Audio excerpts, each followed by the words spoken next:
Aucune équipe africaine qualifiée pour le second tour de la Coupe du Monde qui se joue actuellement en Russie. Amis sportifs, bonsoir, bienvenue à votre émission 90 minutes chrono.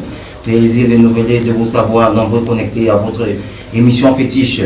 Deux sujets retiendront notre attention ce mardi dans le cadre des 90 minutes chrono de ce jour, notamment la 29e journée du championnat MTN Elite One avec Coton Sport de Dawa bien parti pour remporter le sac. Également, dans 90 minutes chrono de ce jour, nous nous intéressons aux prestations ni figues ni raisins de nos ambassadeurs du côté de la Russie. Madame, Monsieur, voilà ce qui va nous conduire pendant 1h30 avec nos invités qui sont déjà ici sur le plateau. Ondoa qui n'avait pas de temps de jeu pratiquement en club, il réussissait à être titulaire. Bon, maintenant qu'il lui donne du temps de jeu, on suppose que bon voilà, Ondoa va enfin être titulaire dans une équipe. Voilà encore une sélection Kleenex, parce qu'au Cameroun, nous habitue, lorsque c'est la catégorie des jeunes, de nous prendre des sélections Kleenex. Lorsqu'on vous prend des jeunes à Yaoundé 2 et des équipes qui sont déjà condamnées à la relégation, Etoile Meki, Sahel, bref, des équipes de deuxième division régionale, pourtant, il y a au sein de l'ellipse des enfants qui s'expriment à merveille, des enfants qui mouillent le maillot à chaque fois qu'ils ont la possibilité de fouler les stades. Nassine Kassam, avec vous, on va parler de cette fameuse loi qui a été promulguée du côté de l'Assemblée nationale. La FIFA sollicite, mais n'impose pas. Parce que des gens utilisent parfois des terminologies qui sont, n'est-ce pas, de nature à susciter des polémiques. En fait, il s'agit de la modification de la loi du 15 juillet 2011 qui porte sur la promotion des activités physiques et sportives au Cameroun.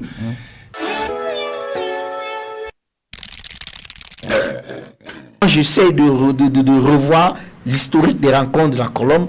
Je vais mettre une pièce pour le maintien de cette équipe-là parce qu'elle a l'expérience, elle joue désormais à domicile, le calendrier est dégagé, la Colombe a un boulevard.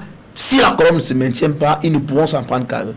Autre rencontre, il s'agit justement d'une équipe qui battait aussi pour le maintien, c'est justement Dragon qui s'est imposé sur le score de 3-2 face à Fetchun du Kobanjoun. Des clubs camerounais, on n'arrive pas à maintenir un même effectif pendant 2, 3 ans, 5 ans. C'est pas possible. Et il y a baisse de régime. Oui, il y a baisse de régime. C'est un éternel recommencement parce que chaque saison, vous avez de nouveaux joueurs. Et ça, c'est l'indigence ambiante. Vous voyez, les clubs n'ont pas assez d'argent pour entretenir des joueurs. Et lorsqu'on propose le premier contrat à un joueur, et puis même si c'est en Indonésie, celui-ci s'en va. Et il y a également notre problème, c'est les présidents de clubs qui s'amusent à changer d'effectif comme ça.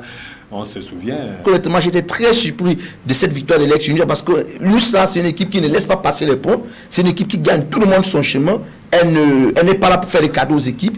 Elle a réussi à gagner. Le seul handicap pour cette équipe de l'Aix, c'est qu'elle n'a pas encore reçu depuis accrocher une victoire à l'extérieur.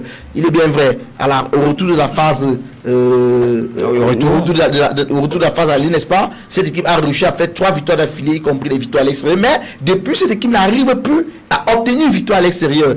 C'est comme si Yafoot est condamné déjà. Non, Yafoot est condamné. Yafoot est condamné. Moi, je suis prêt à miser tout ce que j'ai, que Yaoundé 2 évoluera l'année prochaine en deuxième division. La technique nous signale que c'est bon de ce côté. Prenons justement ce reportage. 17 buts marqués, 6 victoires, 3 matchs nuls pour 6 défaites. C'est le bilan de la 29e journée du championnat MTN Elite One joué ce week-end. Aucune équipe africaine n'a pu se frayer le chemin des huitièmes de finale. Il faut dire que depuis 82, au moins un pays africain était toujours qualifié. On va dire prestation médiocre pour les plénipotentiaires africains. Moi, je n'ai pas trop compris la réaction du président de la CAF, Ahmed Ahmad. Il est bien resté taiseux. Parce qu'honnêtement, lorsque le Maroc perd le match contre le Portugal, ça coûte quoi au président de la CAF de faire une sortie médiatique pour essayer, pas peut-être pour critiquer l'arbitrage, mais mettre la pression, inverser le centre de la pression. Mettre la pression du côté peut-être des habits. Non, il dit le match Maroc-Portugal. On sait très bien que le Maroc a perdu ce match parce qu'il y a eu des erreurs d'arbitrage bidons et bêtes. Mais seulement, Serge, le problème c'est que si j'évoque ça, c'est parce que quand vous êtes un Camerounais assis sur le banc de touche du Cameroun, vous avez un match couperet. La façon dont vous coachez, forcément, a quelque chose. Mais il faut aussi dire à ces entraîneurs camerounais de coacher, de ne pas toujours attendre lorsqu'on veut sélectionner un entraîneur camerounais pour qu'il il manque la présence. Alors, Oui, c'est mais Olivier, il ne manque pas d'entraîneurs camerounais. Même hors du pays, il y en a qui entraînent en première division aux États-Unis.